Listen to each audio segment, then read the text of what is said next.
They say money can buy power, but not dignity. And when a CEO mocked a poor farmer in court, he learned that lesson the hard way. The courtroom was silent except for the faint echo of the CEO's laughter. He leaned back in his chair, polished shoes tapping the floor, smirking at the old man standing before the judge. "This man," he scoffed, "claims I stole his land. Look at him, Your Honor. He can't even afford a lawyer." The poor farmer, Mr. Dawson, around 67, stood quietly clutching his faded cap. His hands trembled, not from fear, but from years of hard work under the sun. He looked up and said softly, "That land fed my family for generations. It's all I have left." The CEO rolled his eyes. "It's business, old man. You signed the wrong paper. That's not my fault." The judge, a woman in her 50s with calm authority, studied both men. "Mr. Dawson," she asked gently, "do you have proof this land was yours?" Mr. Dawson nodded. From his worn jacket, he pulled out a fragile envelope, edges torn and yellowed with age. Inside was an original deed, signed by his great-grandfather nearly a century ago. The courtroom gasped as the judge held it up to the light.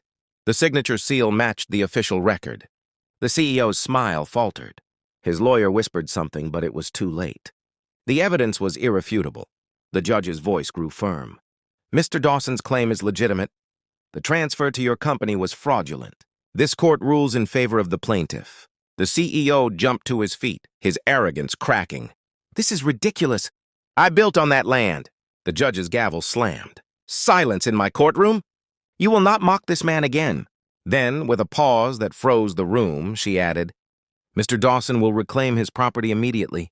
And as for you, Mr. Harlow," her tone turned razor-sharp, "you will publicly apologize to him. Here and now." The room went dead quiet.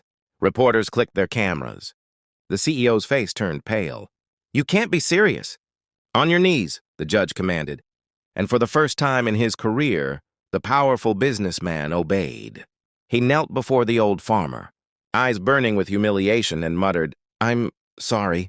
Mr. Dawson placed a hand on his shoulder, not out of triumph, but mercy. "Son," he said, "money's just dirt. You can't grow respect in it." The judge nodded approvingly. The courtroom erupted in applause, and as Mr. Dawson walked out of the courthouse, sunlight hit his face. The first light of peace he'd felt in years. If this story touched your heart, don't forget to like, subscribe, and share, because sometimes justice speaks louder than wealth.